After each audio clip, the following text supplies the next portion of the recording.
Halo teman-teman, ketemu lagi ya. Gimana kabarnya? Semoga sehat selalu.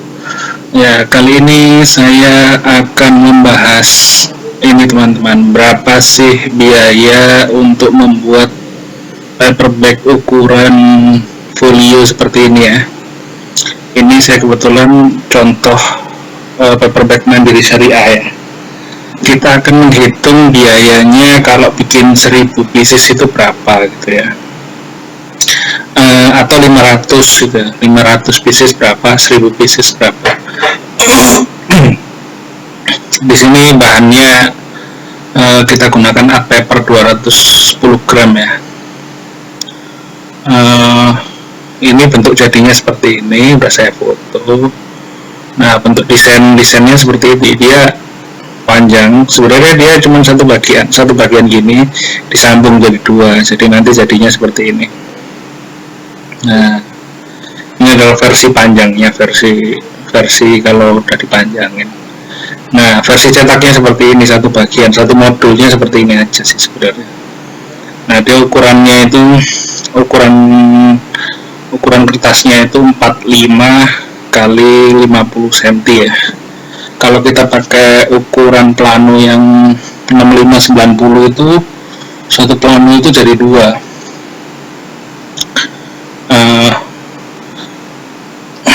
Jadi perhitungannya itu kira-kira seperti inilah teman-teman ya.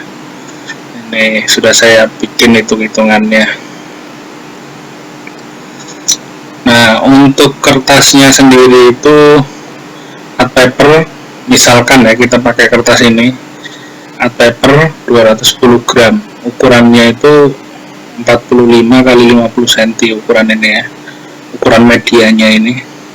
Nah, dia pakai plano yang 65-90, jadi 2 lembar ya. Kuantitinya misalkan orang Mandiri pesan 1000 pieces paperback ya. Satu paperback itu kan perlu dua bagian nih, dua modul ini nanti untuk dilem gitu kan. Ini nanti dilem gini, dilem gini, jadi untuk dilipat. Nah, berarti perlu 2 lembar ya. Jadi kalau pesennya 1000 berarti kita nyetaknya itu 2000 plus insitnya 150 lembar ya, insit buat kalau ada yang rusak. Nanti dibagi dua karena satu lembar jadi dua, jadi nanti ada kita belinya itu 1075 lembar plano ya, kali harganya itu sekian kira-kira ini ya, harganya kurang lebih segini. Nanti kita dapatkan nilai segini nih, 2.365.000 ini untuk pembuatan 1000 ya, 1000 pieces paperback. Nah, biaya platnya itu 100.000 kurang lebih, biaya cetaknya 350.000. Terus habis dicetak kita laminatingnya itu harganya itu ini perkaliannya 45 cm kali 50 cm dikalikan 0,16 ya. Nah, dikalikan 2000 lembar itu ketemunya nanti segini. Pisaunya itu kurang lebih 150.000. Nah, ngeponnya juga 150.000. Lem sama finishingnya kurang lebih ya 700.000 ya. Nah, totalnya itu 4.590.000 kalau kita bagi dengan 1000 pieces ya, per pieces itu modalnya HPP-nya itu 4.590. Nah, kalau 1000 itu biasanya ini bisa diaplikasikan ke model apapun ya, model desain yang lain ya, dengan ukuran folio itu kira-kira segini ya biayanya, 4.590. Ini HPP-nya untuk 1000 pieces. Ini tentunya harga ini adalah harga untuk para pemula ya, yang belum punya mesin, belum punya tempat cetak sendiri, belum punya karyawan, belum punya tempat finishing sendiri. Jadi kita masih outsource semua, kita kerja dari rumah, semua proses ini kita outsource semua. Jadi biayanya itu kita pakai metode itu.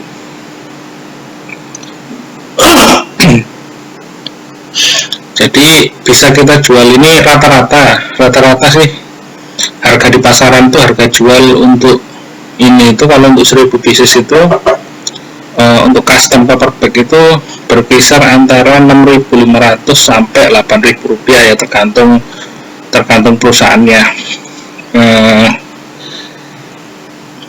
Yang penting kita tahu modalnya sekian, jadi kebijakan kita mau jual dengan untung margin berapa persen kan nanti tergantung bayarnya perusahaan, kan ada yang lama ada yang cepat, terus pakai pajak apa enggak, nanti berpengaruh semua sama tingkat margin keuntungannya itu. Bisa kita atur sedemikian rupa. Nah, ini berlaku untuk kertas ini ya. Kalau kertas yang lain nanti harganya beda lagi, paling bedanya di kertas saja.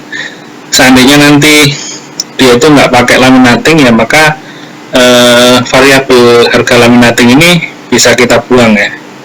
Nah, nanti dijumlah, nanti ketemu HPP nya segitu. Nah, untuk seandainya nanti 500, nah 500 itu berarti nanti ini aja separuhnya, ini kertasnya berarti separuhnya, platnya tetap, biaya cetak tetap, laminating separuhnya, pisupon tetap, ini separuhnya, ponnya separuhnya, lemnya separuhnya. Nah, totalnya nanti itu satu itu masih 5.500an ya modalnya. Kalau 500, jadi kalau 500 itu biasanya jualnya itu 9.000 sampai 8.000 sampai 9.000 kalau 500 ya tas custom gini.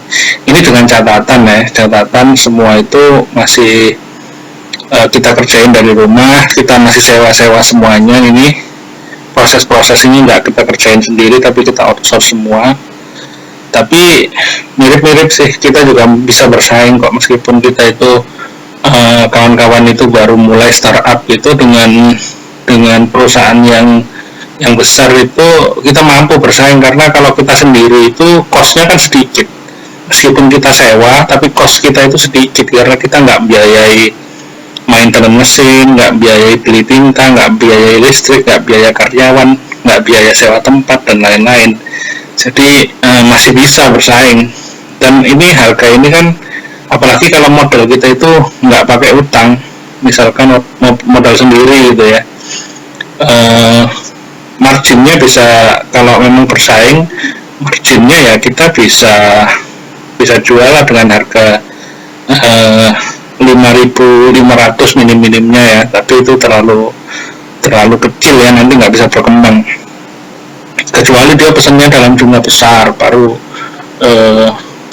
bisa lumayan, bisa kita harga margin tipis bisa kalau dia pesannya besar. Tapi kalau pesannya cuma 1.000 atau 500, umumnya ya harganya berkisar antara 6.500 ya, 6.500 sampai 7.000. Biasanya saya jualnya sih 6.000 masih bisa sih, 6.000 masih bisa, atau sampai 7.000. Apalagi kalau bisa jual dengan harga 8.000 ya, itu bagus sekali. Malah kalau misalkan itu di lembaga-lembaga pemerintahan ini biasanya jualnya 20.000 sampai 15.000. Itu untungnya ya lumayan sekali, sangat lumayan sekali. Nah, itu kalau misalkan kita jual 6.000 ya untungnya sudah 6.000 ya untungnya sudah lumayan. Kita berarti sekitar 6 juta ya, 6 juta dikurangi 4.500.000, ya untung 1 juta lebih. Itu kalau misalkan 6.000, tapi itu paling minim. Rata-rata kita jual itu 6.500 sampai 7.000. Nah itu. Jadi terus ini proses pengerjaan dan lama pengerjaannya itu berapa lama? Nah biasanya ya di sini kita itu bahasnya tidak desain, karena kita itu di sini belajar untuk jadi pengusaha, kerja dari rumah, menghasilkan uang dari rumah dengan cara produksi, bukan dengan cara desainnya, bukan dengan cara mendesain. Biasanya perusahaan-perusahaan itu sudah punya desainer sendiri. Jadi kalau kita belajar desain, nanti kita larinya itu nanti cenderungnya ya, bukan nggak selalu sih, cenderungnya kita itu nanti jadi karyawan atau jadi desainer private gitu ya, bukan jadi pengusaha. Kalau kita mau jadi pengusaha, kita memulainya jadi dari produsen, dari produksi mencetak barang-barang kebutuhan kantor seperti ini. Nah, biasanya mereka sudah punya desain baku mereka dapat biasanya dari perusahaan-perusahaan itu ya, komunikasi visual itu ya. Biasanya mereka nyewa jasa desain sendiri atau bisa mereka punya tukang desain sendiri, sehingga kita bisa biasanya dikasih desainnya tinggal nyetak aja. Paling kita perlu kayak gini nih, kita perlu paham layout seperti ini, bikin bikin pisaunya, bikin garis-garis untuk pisau, bikin layout buat crossnya, dan lain-lain. Itu pengetahuan cetak yang perlu sebenarnya kita dalami. Pengetahuan desain itu ya semakin kita menguasai semakin bagus. Cuman lebih pentingnya lagi itu kita memahami proses produksinya. Jadi edit sedikit-sedikit, nanti proses produksinya kita tahu, itu lebih berguna. Jadi kemampuan kita di sini itu bukan kita fokuskan untuk menjadi pengusaha ya, kita menjadi startup pengusaha untuk produsen kebutuhan printing untuk mensuplai perusahaan-perusahaan gini ya. Nah, selanjutnya prosesnya ini kalau seperti ini, kita pertama kali beli kertas dulu di toko kertas. Ukurannya seperti ini, ukurannya 45 kali 50, kuantitinya segini ya, 2150 lembar jadi. Nanti ini biayanya. Setelah beli kertas itu kita bikin plat ya, bikin plat, terus kita cetak. Setelah selesai dicetak, jangan lupa bikin sampel warna untuk di ACC ke klien sebelum kita cetak. Kalau sampel warnanya sudah ACC, baru kita cetak sesuai warna yang di ACC itu. Nah, setelah itu kita laminating. Setelah dilaminating itu kita pon, kita bikin pisau pon dan sekalian di pon. Nah, untuk ngelemnya ini, ngelem Paperback 1000 itu ya kurang lebih 2-3 hari ya, 2-3 hari. Nah, total waktu pekerjaan dari awal sampai akhir itu paling cepat itu 4 hari, paling lama 5 hari ya, paling lama 5 hari. Nah, waktu ya kurang lebih 1 minggu itu sudah bisa lah kita kirim lengkap semuanya. Dengan biasanya dia order itu nggak cuma satu ya, biasanya ada banyak itemnya di PO itu, ada paperback misalkan, plus kartu nama, plus brosur atau apa gitu. Nah, di sini kita bahas yang paperbacknya ya, gitu ya kurang lebihnya. Mudah-mudahan bermanfaat bagi kawan-kawan sekalian. Selamat